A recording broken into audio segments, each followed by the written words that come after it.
Perfect. If we're not, that's going to suck balls. Truly, that will be a nightmare.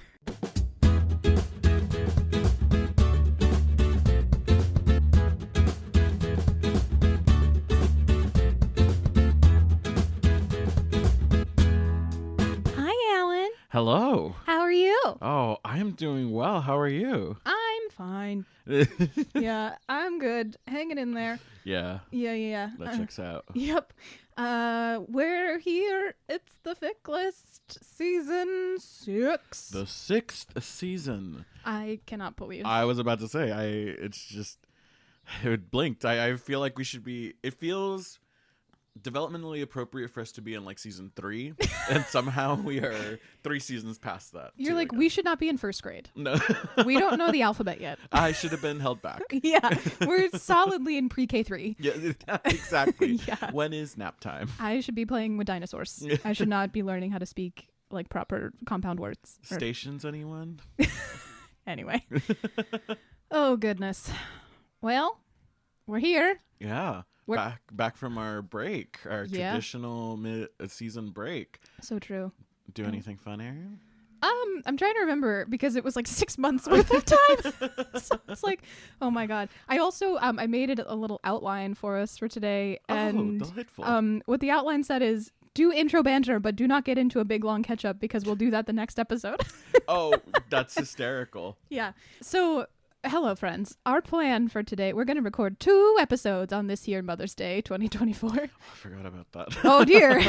I did not. Good. I remembered to call my mom. Oh, one of the things I did during our break is I forgot my mom's birthday. Oh, no. Sorry, Mom. Still feel real bad about that. It's fine. I sent her really nice flowers after the fact, and she was like, I like the guilt flowers. And I was like, you're welcome.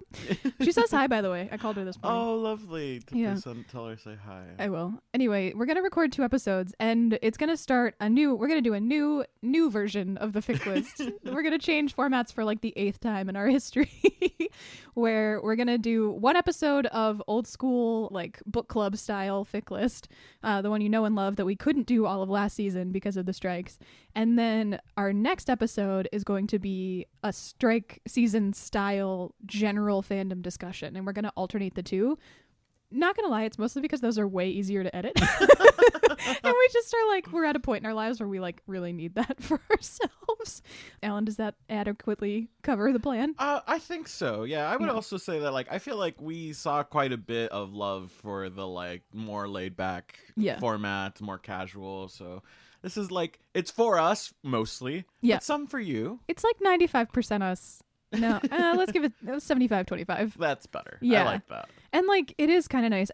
One of our folks in our Discord did say, it's like, that person was like, I don't ever read any of the stuff that you talk about. Like, I'm not familiar with really any of your fandom. So it was kind of nice to have just a more general discussion of fandom topics. Mm-hmm. And I was like, you know what? Valid. Heard. So seen. So understood. So here we are, you know? Yeah. So yeah, I guess we're going to tease all of our personal updates until the next episode, because this episode might be long. Yeah, no, heard. Yeah. That makes sense. Speaking of supporters and people we love. Yes. One thing from the strike episodes that we do want to continue to do is shout out right at the top our Ko-Fi supporters. And we do have a fair number of people who in the intervening 6 months have either contributed one time or become friends of the pod. So for folks who don't know, we do have a Ko-Fi page, and you can donate one time, you can donate recurringly, you can bop in and out of whatever you feel like, and that money really just goes to help us like maintain the podcast. So keep our website up and running, pay for SoundCloud, and that kind of stuff. So we need to shout out, and some of these may be repeats from previous episodes. I don't really care because I love you all anyway. So we need to shout out Bailey, Haley, and our friends of the pod, Leo, Charlotte, Dion, and Allie. We love you so much. Thank you so much for your support. It means the world. It really does. And we are going to continue to shout you out at the beginning of every episode because we love you. Yes. It might be every other episode now. We'll do it again.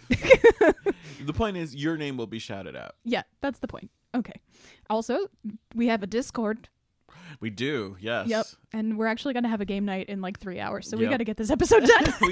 we gotta hustle through these. Yeah, there's a reason I'm a little bit rushing the plot. Because I'm like, we promised a call at 4 p.m. Eastern time to play fandom games. We sure did. We're gonna have to get our shit together. I believe in us. I texted Alan this morning. I was like, can you come at 12:30 instead of 12? Because I gotta get my shit together. And then Alan just went on an Uber saga to get here. Man. So now it's 1 o'clock. And now it is 1 o'clock. Yeah. So we're just gonna do our best. We do our best work under pressure. We really do. But anyway, yeah, we have a Discord, and there's a lot of ways for you to support us. Yes. Yay. So please, it's 18 plus as a note. So but true. Please feel free to join. A lot of really great people on there talking about a ton of different really cool stuff. Yeah. And when we say 18 plus, it's because there's an entire thread called Let's Be Horny. And let's be real, it's not contained. Absolutely It breaches containment every day. And as, 30 plus year old adults. Yep. We just 18 plus. Thank you for respecting that boundary. I said, okay, one of the things that we were thinking about doing, and I've been trying in the break, is to get us some ad partners. Yeah. It hasn't worked at all. Well, that's fair. Yeah. It real was bummer. a good thought, though. It was a great idea. So listeners, friends, people, if you have a fandom small business and you want to partner with us to be an advertiser on the Fic List, please send us an email at theficlist@gmail.com. It's going to be like a sliding scale thing. So if you are truly a small business and like you wouldn't normally be able to afford a podcast sponsorship, that is fine. We're your kids. Like we are it, because we're going to sort of meet you where you're at. And also like we are not.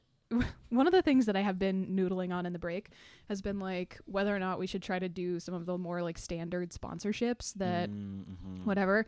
And the answer is no, because fuck all of those companies. Seriously. I was like, I'm not going to do Amazon and like Audible. I'm not going to do BetterHelp because fuck BetterHelp.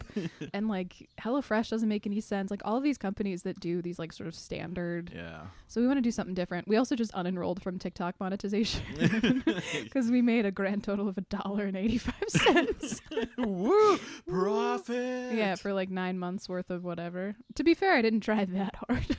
So it might have just been my own failure. I think that that's one of those things that like if you wanted to do the creator fund, it's like it has to become your full-time job. Yeah, and I'm not about that life. That's too much. Yeah. So there's that. So yeah, if you have a fandom related or fandom adjacent or even like fandom adjacent small business and you want to talk to us about advertising, holler, because season 6, it's your season, baby. Yeah, exactly. Now's the time. Yeah, indeed. And then one other thing that is far less fun for me to talk about, but I did really, really want to start our season with, was an acknowledgement of world events, particularly as it relates to Palestine, but also other places in the world that are experiencing manufactured conflict and genocide at the hands of really like Western supremacy.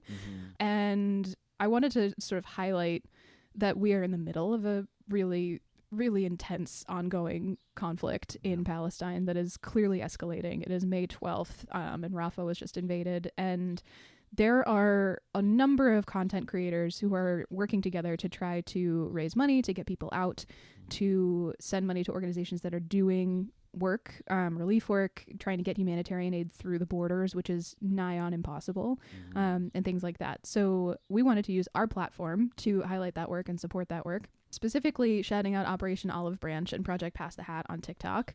We have a couple of mutuals who are had adopted families, basically, and they are boosting GoFundMe accounts to help people get their families out of Gaza, which is an immediate need for so many people. You can also donate to larger aid organizations like World Central Kitchen, Doctors Without Borders, who are doing more sort of general global relief work, trying to bring in food and medical supplies, medical care to not only Palestine, but the Congo, Sudan, other places around the world. I also wanted to shout out like local protest actions and bail funds. I work at a university and we have an encampment and I fucking love those kids. And I don't know if you've seen the video of the California, like the Poly Humboldt kids. No. Oh my God. Okay. So they barricaded a building. They broke it, like they took over an admin building, right? And the cops tried to get in. And these kids were raised in the era of active shooter drills. So they built a barricade that was like designed to keep the cops out. Hell yeah. And I was like, oh my God, Gen Z, you scare me, but I love you so much. I love that. And when the cops were breaking in, this one kid grabbed one of those office water bottles, you know, the ones that go in like a fountain the big ones, like the big like multi-gallon. Oh yes. And just like bonk bonk bonk on the cop's head. And now it's become a thing where it was like people made stickers that were like, this machine bonks fascists. Yes. So all that to say, support your local students because they are going to save us all probably. And also they need it. Like a lot of them are getting, their encampments are getting raided and they're getting arrested, and there are ways to support those actions with through bail funds and just bringing food, whatever you can do. Right. Call your representatives. Vote in upcoming state and local elections. I know we're all a little...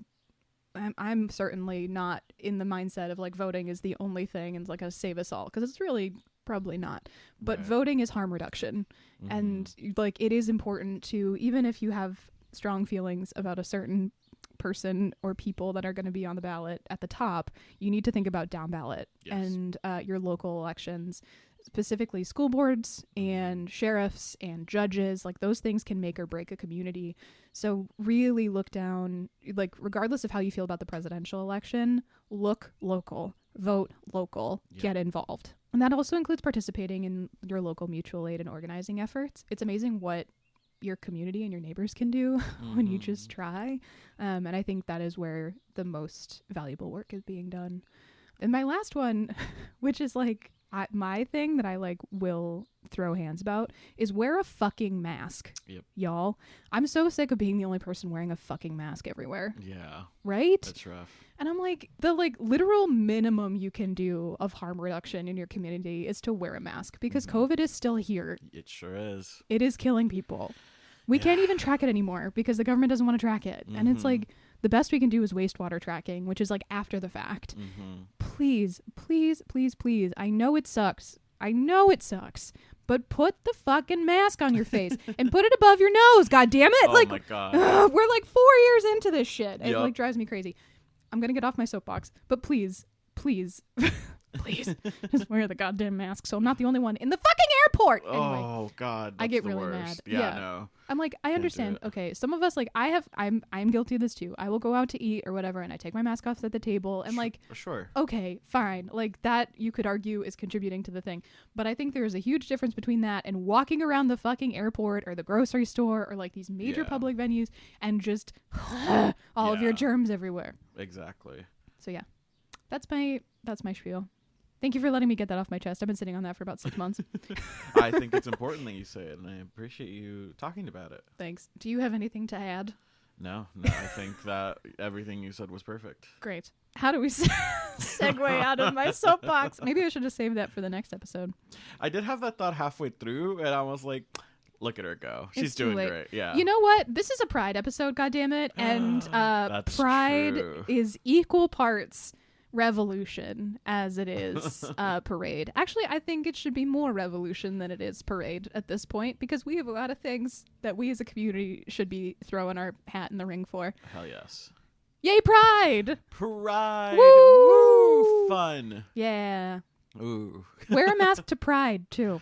Yeah. Please. Yeah. Anyway, I'm not going to go down that rabbit hole again. How are we feeling about Pride this year? Oh man, I haven't even given it a thought. If I'm completely honest with you, it feels like there's so many things happening. So true. It will be kind of nice to have like a reason to like celebrate. Feels like the wrong word, but it's nice to have something to like look forward to being in community with, and like a time of year that is special. So that's exciting. That's fair. Cannot believe we're that far into the year. Yeah. I do think for all of my rage that I just sat in for, thank you all for listening to me for 50 minutes. I do think one of the things that I sang in a chorus that focuses on labor specifically, but in general, social justice music. And at one of our most recent concerts, one of the chorus members gave an intro to a song and said, if the revolution doesn't include laughter, it's not my revolution. Oh, wow. I love that. Yeah. And I think that's important because I think it is very easy, especially in the age of internet activism, to sit and stew in rage and despair and forget that we are doing this because we love humanity. Yeah. And part of loving humanity is sharing in the joy when it's there. Otherwise, you will perish. Like, your soul will melt away, and it will become very, very easy to just sort of like fall into an emotional hole and never come out.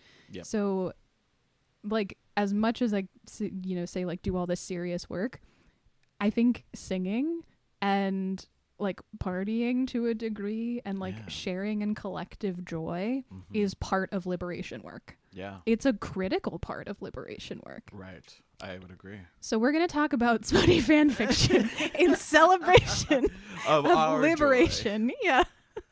We're going to get canceled for that. That's okay. Nonsense. I think it's fine. I think our listeners will understand. Yeah, I agree. So, yeah. So, Aaron, usually we do like a pride related tag for the first one back. What's our tag for this episode? The most pride tag. The most gay tag of all time. The most queer situation. Yeah, it's enemies to lovers. It's a classic. It's so good. Yeah, we've done this before already. We have. Yeah, this is part 2. Yeah, the last time we did this episode, I broke you with that was the something good episode. Oh my god, that was something good. It was. Oh. And I thought, what better way to celebrate the season than to try to break Alan again? That's not too hard to do. It's really not. Lovely soft boy Alan. It's true. Soft boy TM. The softest. What do you like about Enemies to Lovers, Alan? You know, it's not necessarily like my favorite. I really enjoy it when I'm there, but I won't seek it out. I guess is my thing. I know. Absolute heresy. I know. I'm just such a soft boy, and I'm like, I just want to go straight to the lovely, like fluffy things, but like I love the tension that builds in Enemies to Lovers. Yeah. Like once I'm in there, I'm like, oh, this is good. This is spicy. I need to like know more. Right. Yeah, all of like the anticipation of like their first time, or I mean, I guess depending on where you are, but like it just, or like, oh, the anticipation of them realizing like, oh, this is more, like seeing the shift from enemies into lovers and how that can look like. It's so different across different relationships. So it's true. Yeah, I love all of those little things about it. What about you? I fucking love Enemies to Lovers. In opposite to you, am an angst gremlin. Yeah. I will like, ooh, I want them to suffer. This is great. But again, like the tension, like you were saying, I think is the best part. Because it's like, so sometimes Enemies to Lovers, I think is... Like, I really like the ones where it's like they're enemies kind of for no reason. Yeah. Where, like, sometimes people will take characters that are antagonistic in canon and they're antagonistic for extremely valid reasons. And that's totally fine. I try not to judge people's ships. And, of course, that makes total sense as to, like, why people would grab those folks for, like, an enemies to lover arc. But I love when characters who are clearly destined for each other and, like... would ordinarily be friends or whatever, you give them kind of a stupid reason to be enemies and they're just petty bitches about it. Love that for them. Yes, so good. Because then it's like when it does resolve, it's almost also idiots to lovers. Yeah. And boy, do I love yes. I want my fandom squishies to be morons. I want them to have one brain cell and neither of them have control of it at any given time. That is delightful. I do enjoy that like subset of it. Yeah. And I just think it's so fun to have, like, it's a really good vehicle for a lot of like angsty moments, but also like just kind of silly misunderstandings. Yeah. Like there's a lot of ancillary stuff that happens in Enemies to Lovers that I enjoy that falls in the realm of tags that I seek out. And then the resolution of it is always really satisfying if it's done well. Yeah. So That's true. To your point about wanting the comfort. Yeah, it's kind of like it can be hurt comfort, it can be emotional hurt comfort. Yeah. There's so many different flavors of Enemies to Lovers you can really play with, but it's so good. Yeah. I really enjoyed going back and digging into this tag. Right. Also, hate sex. I think that could be fun. Yes. To read about, says the asexual. But like sometimes it is kind of funny to see these characters like basically like they're so mad at each other, but they just have to fuck it out. Yeah. Which like wow. What a life. Yes. I agreed. I'm like, as someone who has never had that experience, I'm like, man, that sounds like so much fun and like just such a release of emotion all at the same time. Ugh. Yeah. It makes it so steamy. Right. Would never, could never personally. Yeah. But in terms of like the fantasy of it. Yes. Wow, is it cathartic. Oh my God. Yes, absolutely. So good. Yes. Turn on a fan. It's warm, It is. You need to get a dehumidifier because it is steamy. I can't believe I just said that. Please cut that out of the episode. That's going to be the soundbite for the Great. promo. Love that for me. Who do we want to start with? Why don't you start to talk about what I sent you? That sounds good. I'm actually really excited to talk about this because it is something that I've actually seen. Yes. Thank God. You sent me a fic called Burgundy, parentheses, not maroon, end parentheses, by eggplant_crusader. It is in the fandom Wednesday from the TV show that dropped on in 2022, Netflix. Which I can't believe it's been that long. I know. I had a moment. I was like, what the fuck? Wasn't this just new? Yeah. / also kind of like the Addams Family cinematic universe. Yeah. And it is a Wednesday Addams, Enid Sinclair, enemies to lovers one shot. Yes. I loved it. It was so fun. Wasn't it? Yeah. So what it sort of boils down to plot wise, it's a very sort of like slice of life, quick bite, easily digestible. I read it an hour and a half ago. Yeah. Perfect. And it starts off with a little sort of like historical fact where they're talking about the Dukes of Burgundy and Orleans like murdering each other. I don't know. I didn't really understand it, but it's fine. And it basically goes through a week of Wednesday and Enid living together, and they start off really antagonistic to each other. Wednesday is like, well, the inevitable conclusion of this relationship will be murder. It'll just be sort of exciting to see how it gets there. And Enid is like, fuck this girl. Yep. She's the worst. But they sort of have these little moments of connection and they build over the course of the fic. One that I think is like really interesting is like Enid is convinced that Wednesday has shredded her clothes. And Wednesday, she goes up to Wednesday and is like, what the fuck did you do that for? And Wednesday's like, I didn't do that. Like, you can take that aggression and direct it elsewhere because it wasn't me. And Enid's like, what? And Wednesday was like, give me a name, basically. Yes. And so they realized that it was somebody else. And then Wednesday like throws down against the vampire who actually was responsible for that particular prank. And it's just sort of like, I'm skipping a bunch of the sort of intervening plot, but sure. But it's because it's like kind of a little bit repetitive in the sense that it's like these little interactions that build up to a bigger reveal where like Wednesday has this sort of trajectory of being really clear that like this relationship is changing. And it's fascinating to sort of observe from a clinical perspective. And Enid is sort of like, we are friend? We are not friend. We are friend. Maybe we friend? And at the very, very end, they have this interaction where basically Wednesday is like, well, there's only one thing left to do. The last path left. Yeah. And Enid's like, what is that? Is it murder? And Wednesday's like, no, it's date. And Enid's like, huh? And then has this moment of realization that like, yes, she does like Wednesday and that they've basically just been like pulling each other's pigtails this whole time. And then they decide that they're dating. And that's how they kind of get over it. Yeah. So what occurred to me sort of at the end of this fic, and the thing that I really, really valued about it is that Wednesday is, I can imagine this also being how her parents maybe fell in love. Yeah. Right? Because Morticia and Gomez Addams have this like delightfully zany, like weird but like deeply loving relationship, right? And the way that Wednesday processes emotion and liking somebody, I'm like, oh, she's Morticia. Yeah. I get it. And like she would hate me saying that. Yes. Wednesday would be so pissed mad that I pointed that out. But I was like, oh yeah, like, okay, I see where you're modeling, like you're sort of repeating this modeling that you've experienced in your life, which is such a good character. Yeah. Like a character study by this author to like understand that that's how Wednesday would absolutely process. Yeah, I would liking agree. Somebody. And I would also say, yeah, like there's something super to your point about like this being kind of like Gomez and Morticia like reminiscent is that like neither of them have to change very much in order to like realize that they like each other. Like that's part of the charm is that Enid is so like aggressively still like, you know, more what we're used to as far as emotions go. Like, do I like her? Like, what is this? Do I hate her?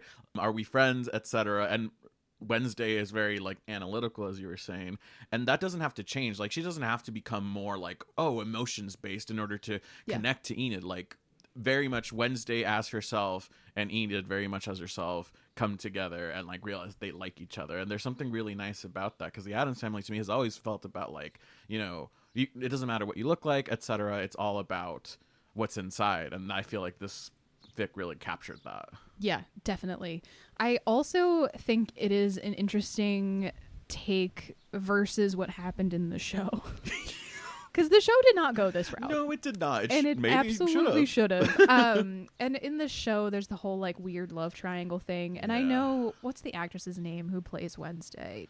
Jenna Ortega. Jenna Ortega. She caught some flack online, rightfully or not, for basically pointing out that the writers didn't really understand Wednesday. Yeah. And you could argue it's like it's not an actor's place to like rewrite a show. Right. But at the same time, actors are the ones who are embodying this character. And I think she was right that like this character being sort of caught in this like love triangle thing with these two boys like didn't make any sense. Like she doesn't care about that stuff. And this fic made it make sense why she would care about someone. Yeah. Because for Wednesday, it's really like, I will threaten violence for you. Yep. And like, I understand that like, basically it's like it starts off as this is the nature of our relationship. We are antagonistic to each other. Very analytical. And then there's like moments where she's like, this relationship is changing. I can see it. The only logical conclusion is a relationship. And it's not necessarily about feeling it. Right. It's about knowing it. Yeah. And that makes so much more sense. Agreed. Than some kind of weird love triangle situation in the show with these boys that like are kind of stupid. Yeah. Like in all cases, white boys. Yeah, like not particularly interesting, don't challenge her intellectually. But like Enid challenges her. Yeah. And it's a challenge for Wednesday to like understand Enid and get to see beyond the sort of like cupcake personality. Because Enid is a deep character too. Yeah. And Enid has her own like rage issues and anger issues and very hot-headed and all that kind of stuff. So I thought this was a great option like for an enemies to lover choice, especially when you take canon and you're like, never mind. This is a great like canon sandbox. Yeah, exactly. It's like, I see what you were trying to do, but we're gonna do differently this way. That's a hard pass. Anyway, let's make them lesbians. Yes. Also, the characters make more sense as lesbians. I would agree. Yeah. They're so queer coded. Queer coded. Yeah. Yeah. It's just it's like you've never met a Molgoth lesbian, have you? Because Wednesday is it. Yeah, exactly. And Enid really is very much a femme. Like, yeah. Well, let's hope that season 2 they lean into that. I don't think they will. I doubt it. But yeah. Because Netflix are cowards. Yeah, exactly. Let's be honest. Yes, 100%. I also kind of felt like this is now just kind of a roast of the show. I saw those twists coming a mile away. Oh yeah, it was just like it was the most like it. This is what I was telling folks after I finished it. I was like, it was like Riverdale with an Addams Family skin. Like it felt like a lot of the same like beat by beat, like Teen Wolf, like teen supernatural drama kind of thing. And I was like, all of these beats, like obviously I was like, yeah, that's the villain. And like episode 1, you're like, yeah, that's who else is it gonna be? Right. And then you're right, and you're like, oh, look at that. And like, I don't know, I really vacillate between like whether I like the use of like magic to the extent that it was used in that show. But I'm like, there's something kind of nice about it just being like, you know, more like grounded in like reality. And like the part of the Addams Family's charm has always been like they are the outsiders in a world that is like not necessarily accepting of that culture, which I guess you can make the argument like now in 2022, can you still say that when it's like it's not as clear cut. It's not just like, you know, nuclear family and then this goth family. It's like now we've got all these different communities and people, and like everyone's looking different and like fitting into all of these different groups. So I kind of understand, but at the same time, I'm like, I think we lost something. And I think this is where it comes down to like what Jenna was trying to get at, is like it felt more like they were trying to fit the Addams Family into modern day as opposed to like thinking of how modern day would fit in with the Addams Family. Yeah, I agree. I think there's still a place for like outsider like hijinks media because I think we are still very much in a place where like there are plenty of people who would love for us to go back to like bullshit 50s values, right? There is a place for a show that explores that. True. I don't know that they like got that maybe was what it could do. Yeah. It felt like the writers were more interested in the sort of like weird, just sort of like making a teen show or making like a young adult show than including some of that more meta commentary. Yeah. And that's just a choice. Like, it's not necessarily like, I understand when people are like, it's just a show. Like, relax. I'm like, yeah, but it had the potential to like kind of be more interesting than it was. And that lack of follow through was a little bit of a bummer because the original had that. Yeah, like it's so ingrained in the DNA of the Addams family. Like it was always meant to be a commentary on the outsider kind of trope, and like for them to like not fully lean into that is a little disappointing. Like it is like, oh, you kind of missed some of the point of the originals. And it's exactly what you're saying. It's like, I think they were looking for a new teen supernatural show, and they're like, we need an IP that people are familiar with. Yeah. I also think part of the charm of the original is that there's such high contrast between the Addams and everyone else that to put Wednesday in a school of other freaks, you have to then manufacture some kind of conflict. And it wasn't, I was like, I don't really buy that these kids would like hate her for no reason. Right. I was like, she should kind of run that school. Yeah, you're telling me that in a school where there's like werewolves and you know sirens and all of these other mythological creatures, they're still gonna shun the one goth girl. Right. I'm like, that's she's not weird enough. Yeah. Oh, like, she has visions. Oh my god. Call a fucking Ministry of Magic or whatever their fucking police government is in that particular universe. But and it was sort of odd. I was like, what a choice you've made. Indeed. Otherwise, I mean, it was a fun watch. I didn't hate it. Yeah, it's very watchable. Very. And of course the dance scene is fun. Iconic. Yeah. But like, yeah. I'll be interested to see what they do with season 2. Me if too. they do anything different, if they hear some of that feedback, or if they just do more of the same, which feels like the more likely option. I would agree. I would agree. I hope it's good at the very least. Oh, who did I just recently hear is in season 2? Christopher Lloyd is coming for season 2. Fun. Yeah, that'll be exciting. That'll be cool. Yeah. I did like the sort of family dynamics of the show. Yeah. I thought that was cool. I wish we'd gotten more of that, to be honest. And like Morticia and Gomez's background and understanding them. That was cool. I loved that. I was like, frankly, that is the more interesting take. Yeah. Of like, why is Wednesday so angry? And like, because I don't know that was super in line with the original. Like, I don't really remember the show enough, but I don't remember them having such deep divisions in previous incarnations. So to see Wednesday be like so mad and so angsty, I was like, where is this coming from? And like, what is it? So I'm interested in that. Yeah, that more was so really than and like her relationship with Morticia and like trying so hard not to be her. Yeah. But like failing in a way.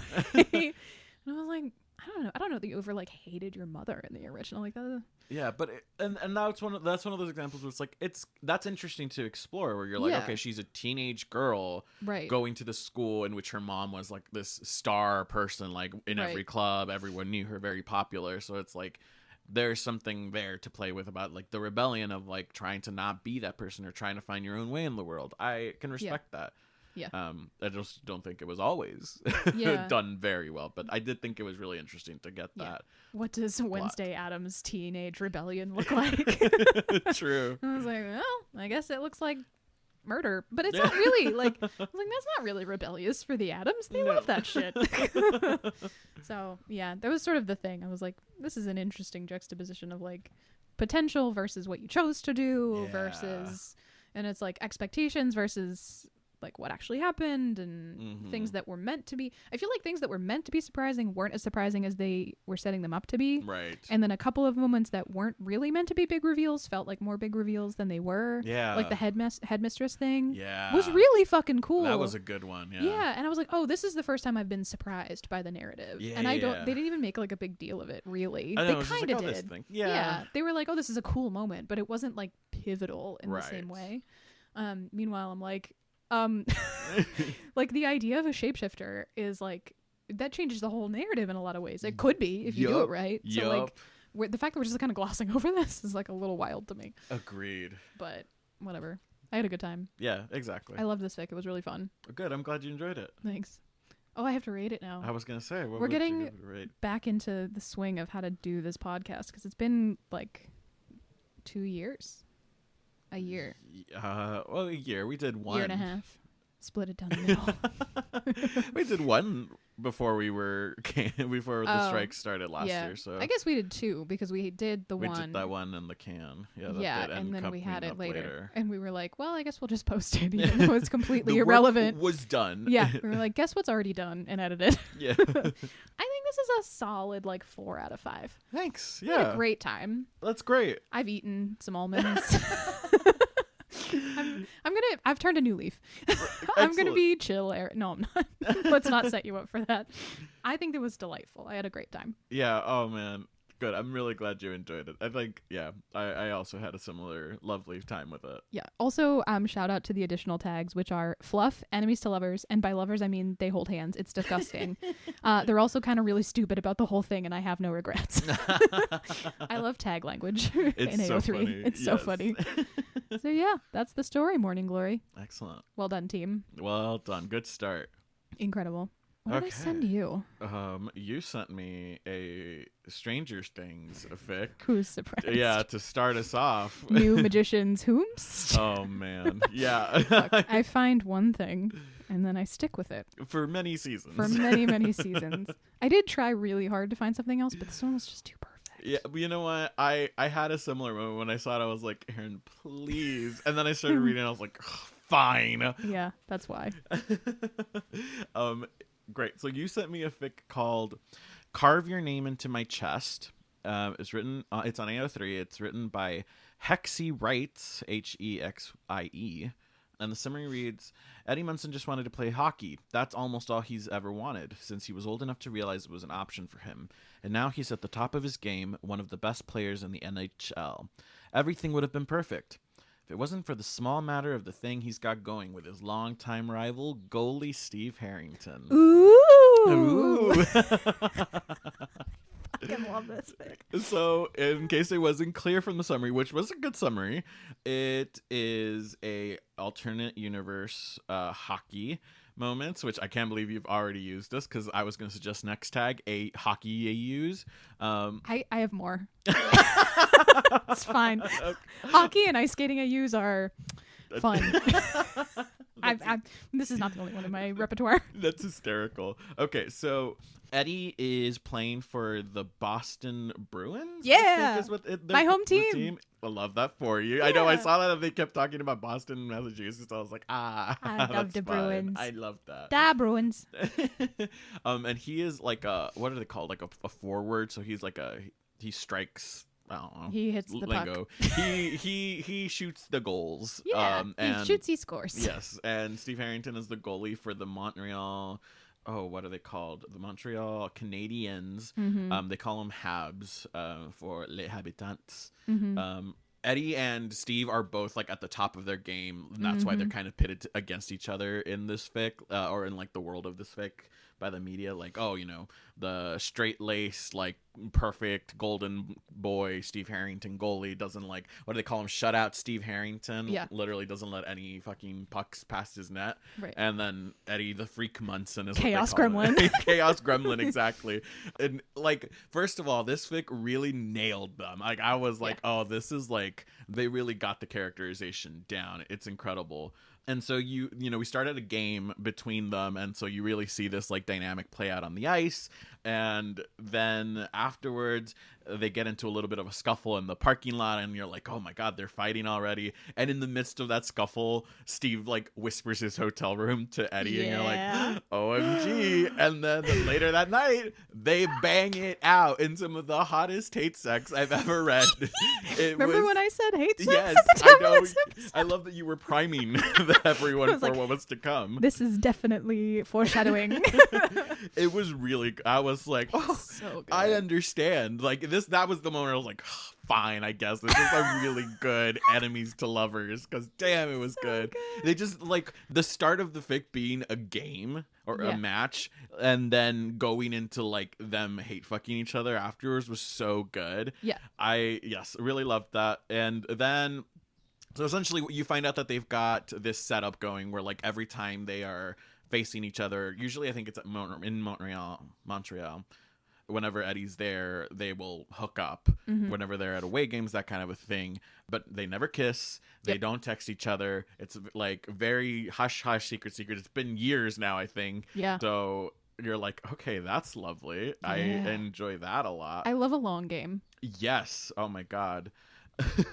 And sorry, this like I was so obsessed with Steve Harrington being like a soft top or like a soft dom. I was like, oh my God, the dirty talk in this fic. I was like, this is really good, and was one of those moments where I was like, God, Aaron, is this what you're reading? Yeah, it is. I loved it. There's a reason the fanfic I wrote had dom sub elements to it, and we're not gonna dive any deeper into it. I love it. It was so good.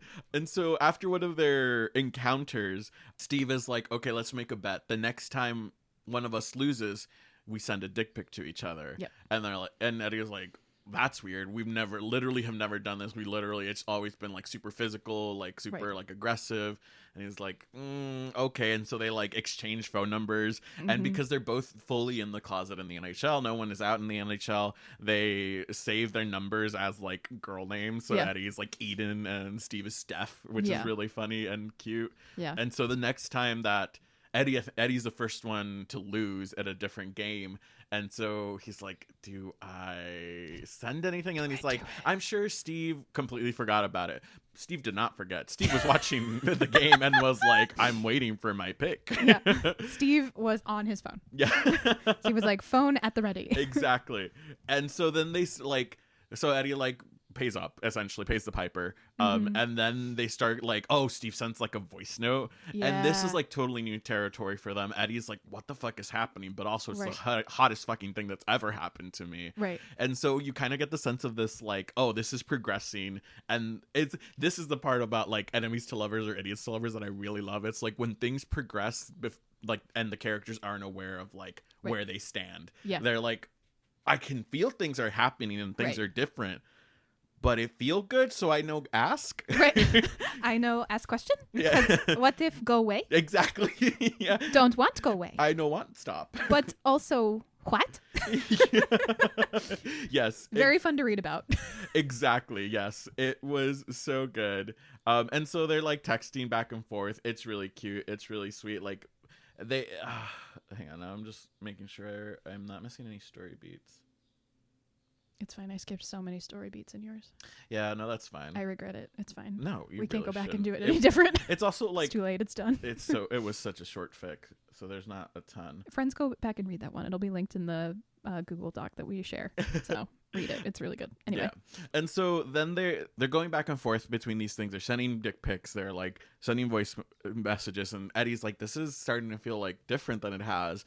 And then I love that he's like, I don't follow the news. I am not on social media. Like, that's not something that I'm interested in. I was like, good for you. But somehow he still gets the news alert for Steve Harrington. And it was like, oh, Steve Harrington and Nancy Wheeler, that famous sports journalist and like, you know, ex-girlfriend we're seeing walking out and she's wearing an engagement ring. And so now they're engaged and Eddie's so pissed. He's like, oh, okay. So like the whole time we were hooking up, he was just cheating on his girlfriend. And that's the other thing is like Eddie is like 100% sure that Steve is not like queer in any way. He's like, Steve is just a straight guy who's getting his dick wet and like that's the extent of it. And so that's kind of why he's like, I am confused by all the stuff that is happening, but also like enjoying myself before it goes away.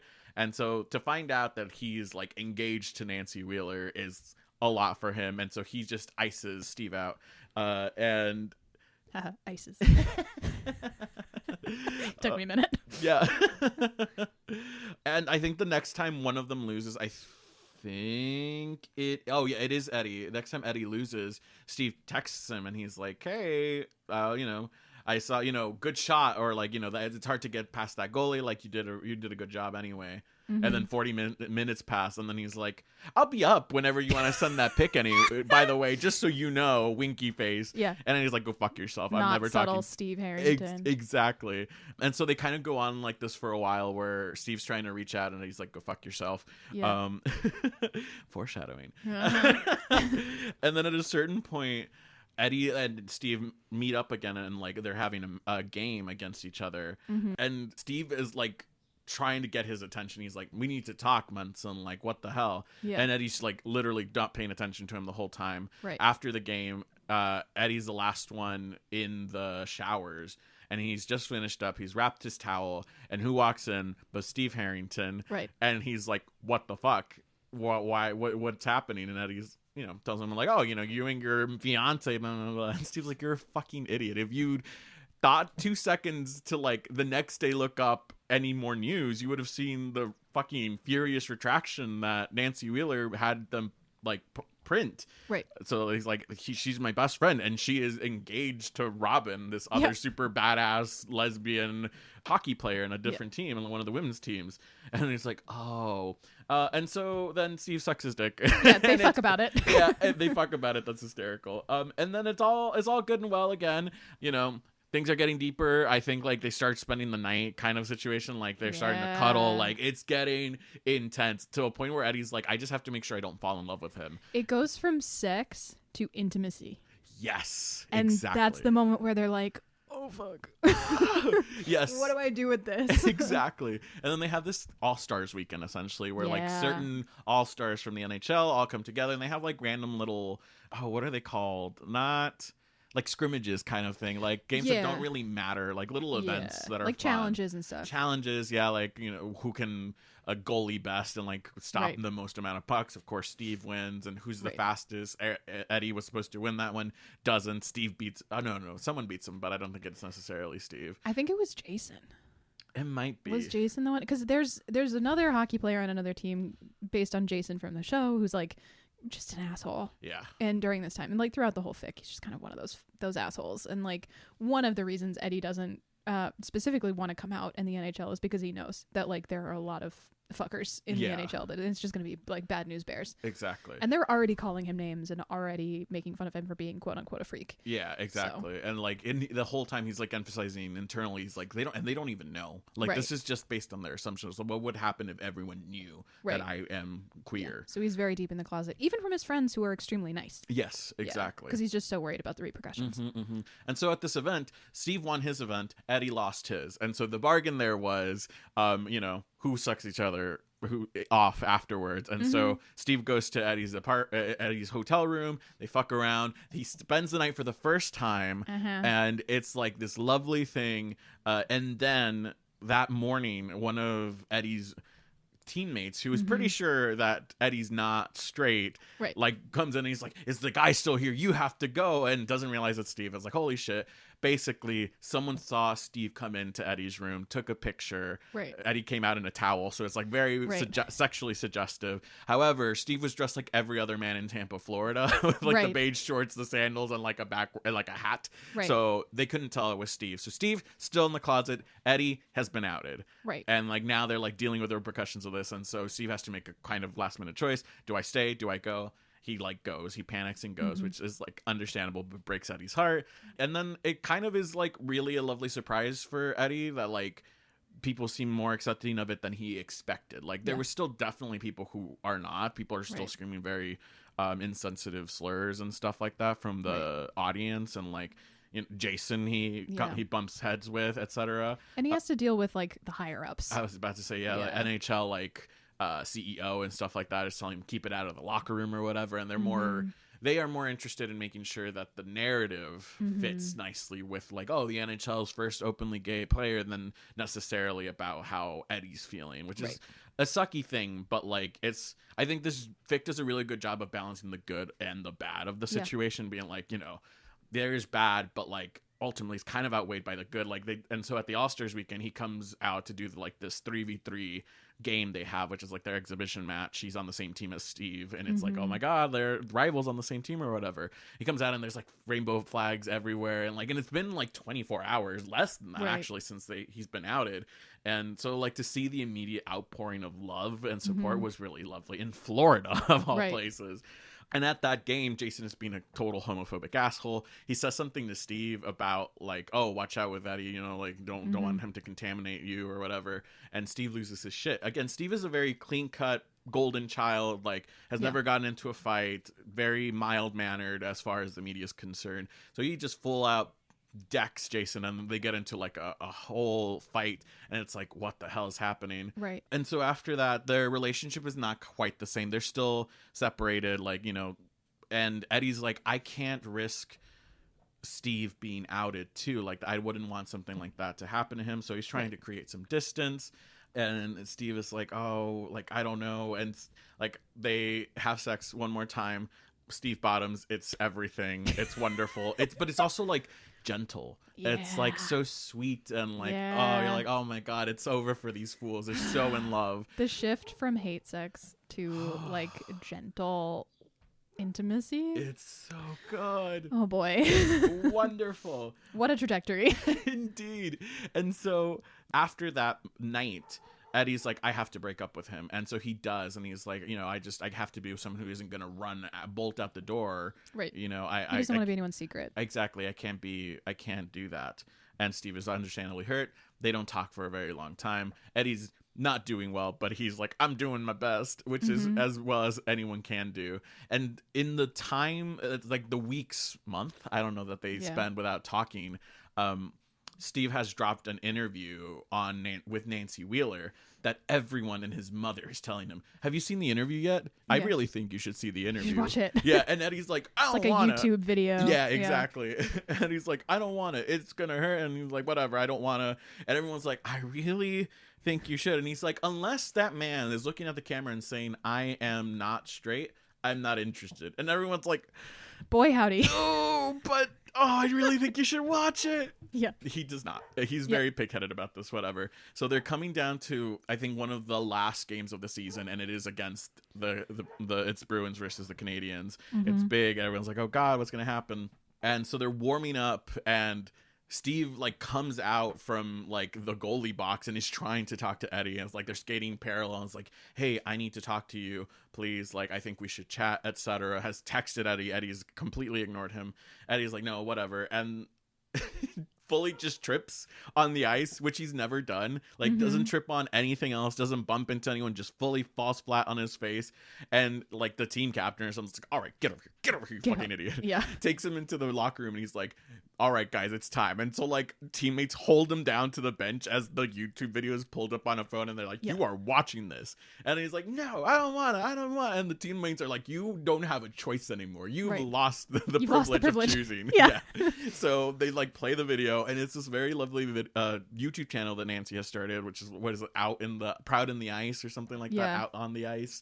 Essentially all about the like legacy of queer people in like ice skating, and like, you know, talks to an Olympic like medalist who was queer, and talks to Robin, who is like, you know, very openly her girlfriend or her fiance, etc. And the third person on is Steve, and he's talking about all the good he does with this like organization for like queer youths, and like who are trying to get into hockey, and like how hockey is supposed to be a place for everyone, or a sport for everyone. Is really beautiful and lovely. And Steve is emphasizing, he's like, I would be so surprised if there have been any games in the NHL with only one gay person on the ice. He's like, statistically that's impossible. Right. He's like, he's like, give me the numbers, I'm gonna give you like the percentage of, in theory, queer hockey players. Right. And so he is very, very much making the point of like, there is more people out there who maybe don't feel ready to come out, but the things that like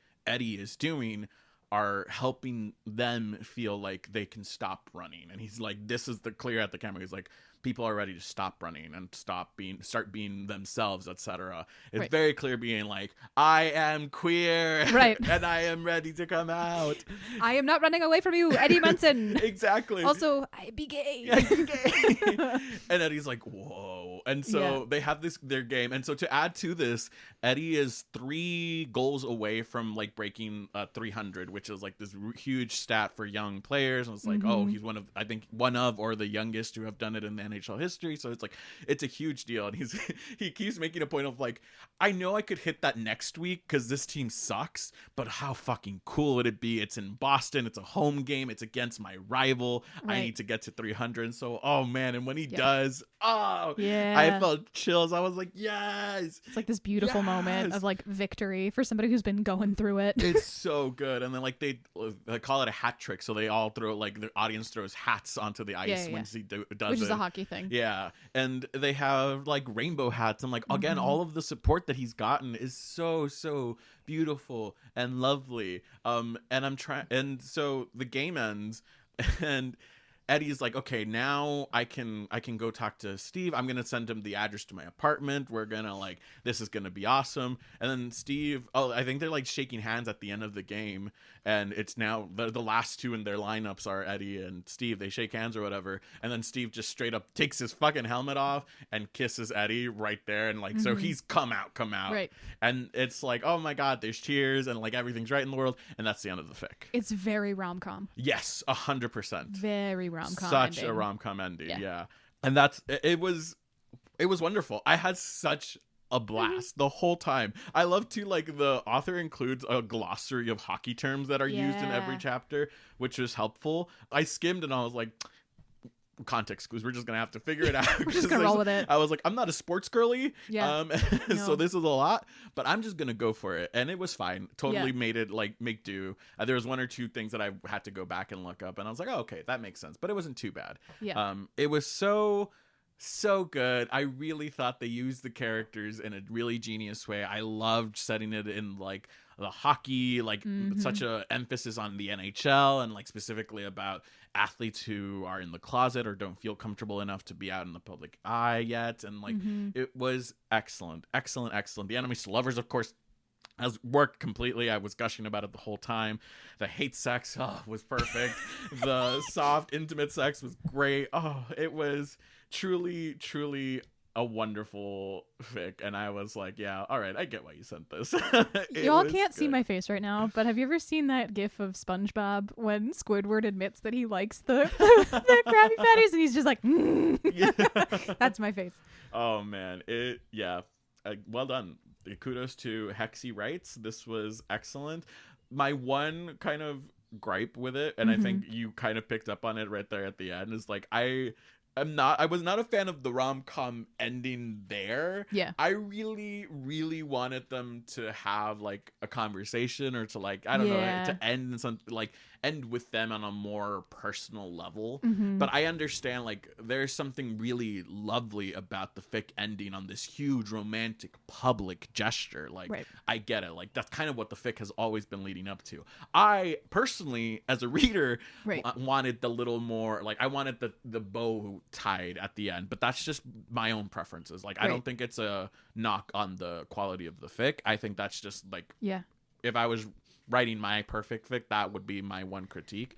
But it reminds me of the Love Simon debate, where the book, they don't have that moment on the Ferris wheel. Yes. And then the movie made it that he actually shows up. And I do think it's like, what would happen in real life versus what is good for screen or good for drama are two different things. Yep. Neither is inherently better than the other, but it's like, what are you going for? Yep. And in this case, the author was clearly going for, like, that high drama, like, button wrap up moment of, like, rom-com, whatever. Yeah. Versus maybe what would actually happen in real life. Yeah, I can see that. And I think that's a really apt comparison. Yeah. But it was absolutely wonderful. I am so glad I read it.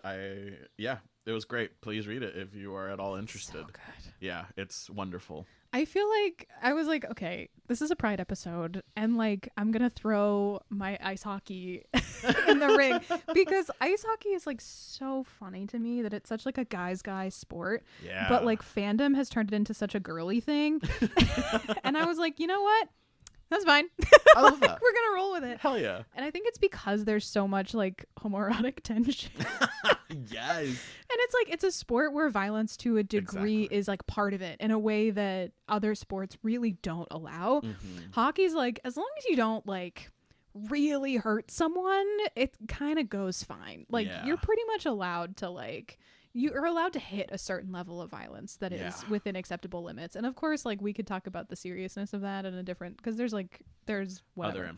Other implications there. But like, I think that's maybe partially why fandom has latched on to like hockey in such a way, is because of that. Like, there's such high tension. Yeah. And you can really see like the rivalry and the like masculinity and the like blah. And it's like to invert that and make it queer. Yeah. Is really fun. It's really fun. Yeah. Oh man. I also grew up, this is really funny, so the Boston Bruins train about 20 minutes from the house I grew up in. Wild. Yeah, and so my favorite thing, hockey players don't make a lot of money, which I think people don't realize. The NHL is one of the lesser paid men's sports leagues, and women's even less so. Although I'm so excited. The Professional Women's Hockey League has been like thriving. They recently started, I think it was their first season last year, and they're doing really well. And I really want to go to a game because they also, the Boston team also trains 20 minutes from where I live. And so when I was young, you would see these like clown cars full of Boston Bruins players coming out of the rink because they would all carpool. And so you just see like all these like burly like men in their like 2007 Toyota Corolla with their little hockey sticks sticking out the window. And it was so funny. Like, I love that. You would never, like Tom Brady would never. But hockey is just like, I think it's an accessible sport. Yeah. In a way. So then also queering a sport that is like a working man's game to a degree was really fascinating to me. Because I feel like hockey has always been the sort of like chip in the shoulder, like working man's whatever, like, you know, tough guy sport. Yeah. So to then have a conversation about like intimacy and like all that kind of stuff with characters in that world was really, really fascinating. And I just love that it was set in my hometown. Yeah, of course. I was like, oh, a bonus. Yeah, a bonus. One of the first states to legalize gay marriage. Ooh, love that. Not the first, but one of the first. That's good. Yeah, we'll take it. Yeah. Yeah, a very, very gay state. Better than Texas. True. we don't have to get into all of the socio-political commentary again. I'll start screaming again. Save it for the next one. Yeah, truly. We will probably have more feelings in the next episode. But I was like, we need to get this done. Yep. And we actually did pretty good. I was going to say, this is a really strong start. I think we nailed it. Yeah. Go on. What would you rate the fic? I would give it a 4.7. The 0.3 again is my own preferences, and I totally understand that. But yeah, I had a really, really phenomenal time. Nice. Just stellar. I think it's worth reminding our listeners that there is no rubric and the points mean nothing. Oh, it's all arbitrary. It's totally arbitrary. So please read both of those fics because they're good. Frankly, we have a Google Doc of fics that we've read throughout all 6 seasons of the Fic List, and you should read really like all of them and form your own opinions because even the ones that we knock down to like a lesser quote unquote rating or whatever have value to them. 100%. They may have just not been for us personally, you know? So I think it's important to note that any criticisms that we offer or any critique that we offer really is coming from a place of treating this like a book club where you would have a discussion about a book, about its strengths, about its weaknesses, like with the recognition that like just because we feel this way doesn't mean it's a definitive primer on a fic. Agreed.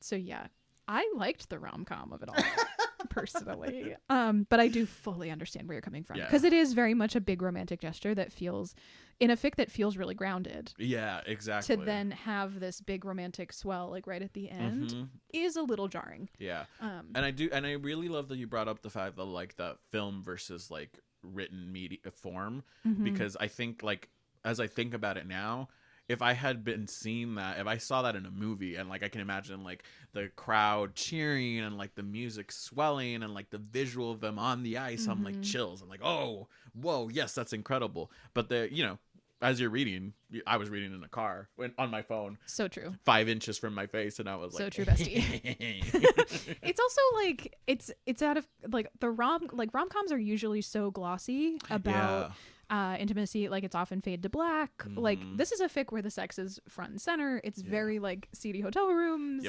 like sexting, that kind of stuff. So then to have this like high romance moment, it's not bad. It definitely highlights the growth of the relationship. It's just a different turn from where it could have gone. And to your point about how grounded it is, like so much of the like internal dialogue that we get, because it's basically all told from Eddie's perspective, I think. And like so he's grappling with not only like his feelings for Steve and like being in the closet and like all of the implications of that and like wondering even if he's ever going to find a partner or like if he has to give up his career for that and how hockey got him out of like took him out of a bad place in life and like he owes hockey everything and etc. It was like the characterization was really, really deep and wonderful, and was asking all of these really nuanced questions about identity and like sexuality and the relationship between the media and like public figures. So yeah, it dealt with all of these really deep themes, and then to have it swell up into this wonderful, beautiful rom-com moment, it did feel a little like not out of nowhere, but it hadn't characterized itself very much as a rom-com up until that moment. Yeah. And then the flip of that to like not defend it, because we're not really bashing it, but just to sort of like argue in favor of the rom-com moment, it is what Eddie deserves. Yes. Is to feel like he has found somebody who is willing to be public with him. Exactly. Who is not going to treat him like a secret. Yeah. And that is what he's wanted since he's sort of figured out his feelings for Steve, is that he doesn't want to be in the closet. Like he was forced out of the closet, but now that he has it, he's like, I'm not going to like stash myself away. Yeah. Not like the cat's out of the bag. Yes. So like he doesn't want to feel like he's just somebody, like he's just there to be like used to get off. Yeah. And that moment for Steve deciding to not only come out publicly, but publicly declare his affection for Eddie is a huge, like, it's probably the only way he could have convinced him that it was sincere. Exactly. And that he meant it. And that he was willing, because like Eddie is so concerned about protecting Steve's image. Yeah. That Steve breaking his own image, I think is the only way that Eddie would have accepted it.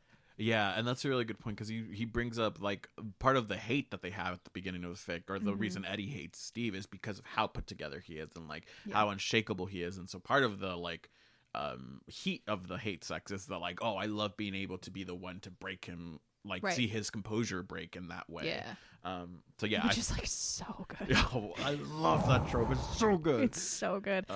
I don't know, it's not in this fic, but this fic is part of a series. Like there's other vignettes and things like that in the collection, and the author does explore Steve's sort of like how Steve got to the point where they were screwing, and it has a lot to do with his relationship with his father, and his father being a hockey player as well, and really crafting Steve's image and trying to like he wants Steve to be the kind of hockey player that he would have respected, but Steve doesn't want to be that hockey player, so he like kind of toes this line, and then like it's a whole thing. So that is also a really great supplemental read to understand where Steve is coming from, because this fic doesn't really have time to get, and it doesn't choose to go into Steve's perspective a lot of the time, which I think is valid, because I think this is really an Eddie fic. But understanding where Steve is in his brain and where he's coming from and why he has that golden boy image is really, and like why it's such a big deal for him to do what he did, really deepens the meaning of it. I love that. And like the author also claimed there was a sequel coming. I've not seen it yet, but it's been a while. We keep waiting, because I did see that, and I was like, oh, okay. Because here's my thing: it's like I don't necessarily like, if I don't mind that the rom-com moment was there, I loved it, and for all the reasons we've talked about. I think if it had just like had a little bit at the end of them walking out, or like a cute text message between them, like I don't know, to end on a more intimate note, it would have been a home run for me. Sorry, wrong sport. It would have been a goal. It would have been a puck shot. It would have been a it would have been a hat trick. It would have been a hat trick. And so when I read that there was a sequel coming, I was like, oh, perfect, here we go, that's gonna be it. And then I went to the profile. No ma'am. It was saddening. It's devastating. Yes. Come on, Hexy, please as a pride gift to me personally, would you please write the sequel to this fic? That's all I ask. That's all we want. Well, those are our two fics. That's our episode. Yeah. Wow. That was great. What an episode. It was lovely. I think that went great. I agree. And you know what? It's really nice to be back and reading things and to like talk about things. Yeah. That, like, you know, and I'm very excited to talk to you shortly after this about different things. Keep talking. Yeah. I think one of the things that I've been really excited about, and like, it's been so interesting to watch. I've got to be careful not to turn this into a half-hour discourse discussion, but I've been watching a lot of content creators that I otherwise like enjoy, don't necessarily like love, but like on a bigger platform enjoy. The Try Guys come to mind, sort of being sort of coy in talking about fanfic more. Yeah. And it's been, and like Watcher does it, spoilers for the next episode. But like these people, like it seems like fanfic is really coming into its own in terms of like a thing that we can talk about. Yep. for better and worse. And I think that we hold I'm going to sound really grandiose when I say that, but I think we hold such an interesting space and an important space for taking it seriously without being overly serious. Because I think a lot of people still, despite the fact that it's more common to talk about, are still either doing the like, we make fun of it, or the like, they're taking it too seriously. Yeah. And I'm like, okay, y'all, there is a middle ground and you got to thread it, and you got to understand that like it is not that serious, but it also is, but it's also not. And like, I think that balance, like I like the way that we do things, obviously, because we do it. So like, why would I be critical? Like, but at the same time, I think I really am glad to be able to get back to like what we do and what we set out to do with this podcast, which is exactly that. Like, take it seriously-ish. Yeah, agreed. Like, life is all about nuance. It's all about grays. And so I think being able to acknowledge all of the silly goofiness of like the tropes and the fanfic is important, while also acknowledging the very real like social implications or like things that it's trying to talk about, or like what place it's born out of. Right. And like why a fic like this does have sociopolitical implications. Yes. Right. Like, just and it changes your worldview a little bit, and like it's speaking to a worldview. It has like, the great Hosier. Like, y'all, I'm gonna talk about this man Hosier, in a minute. Do you want to come on the podcast? Please, for the love of God. He said something in an interview forever ago that has always stuck with me, where he basically said all art is political because life is political, and he's like, it's not that I'm writing political music. Yeah, it's that my politics are inseparable from who I am, and therefore my art comes out with a certain worldview, and that's true of all art. Agreed. And I think that that's even true of fanfic. Like, the fanfic has something to say about the world that it's born into. Yeah. And so it is interesting to sort of like poke at the fun and then poke at the more serious. Yeah. And just have a good time. So welcome back to season 6 of the Fic List, everybody. This is what you can expect from now on. Yeah. Our next episode's going to be real stupid. That's not true. We're going to have like such an important discussion. I say that knowing what our next episode is going to be. Wow, big claims. Like, it's really not. It's actually going to be a really thoughtful discussion. So stick around in like 2 weeks whenever we edit the next episode and put this up. Who's to say? Yeah. If you liked this episode and want more, please subscribe to us. Yes. In all the places and the things. Yeah, anywhere that has podcasts, you'll find us. Yeah. You can go to theficlist.com and find all the links to all the places. We are on the TikTok. Yep. That is where I post really stupid shit. It's the best. It's the best. We are also on YouTube now. So you can actually listen to our podcasts on YouTube because Google discontinued Google Podcasts and integrated it right into our YouTube channel. Huh. Baller. Fair. Love that for me. It's like one less upload I have to deal with, which is great. So you can listen to the podcast on YouTube. You can also look at all of our shorts on YouTube. So if you are a person who does not have TikTok, that is a good place. We are on Instagram. I have feelings about Meta. I mean, I have feelings about Google too, but we are on Instagram. I'm not great about posting there. It's better than it used to be. Yeah. So if you are real skirly, you'll get our TikToks about 3 weeks late, and there's a whole bunch missing. We're on Spotify, Apple Podcasts. We are on Amazon Podcasts or whatever. You can find us wherever we could put an RSS feed out into the world. Yeah. The best social media we have is Tumblr. Yes. The ficlistpodcast.tumblr.com. Yep. Run by the inimitable Caitlin. Caitlin. Hi, Caitlin. We love you. And if you have been to any of our panels in Comic-Con life, then you've met Caitlin. It's true. In real life. So follow the Tumblr because she does a lot of really good work making that good in a way that I could never do. It's excellent. I could never do that Tumblr. Yeah. And again, if you are interested in working with us in a business capacity, theficlist@gmail.com. Is that everything? I think so, yeah. If it's not, you'll find it in the thing. Yeah. In the doobly-doo is what I was going to say. In the doobly-doo. Yeah, which is an old school internet reference. No. You're too young. I don't think that's true. I'm an old crone. I probably just wasn't on that corner. Yeah, it was an old Vlogbrothers thing. Oh, yeah, I didn't watch the Vlogbrothers. I did for a long time. I mean, I fell out of it, but John Green used to refer to the description of the YouTube videos as down in the doobly-doo. That's adorable. Yeah, so that was like a thing. And that's just stuck in my lexicon forever. That's a good one. You can tell your fandom old when. That's an upcoming TikTok, by the way. Can't wait. Yeah. All right. Well, I think on that note, we'll catch you all on the next one. Bye, y'all.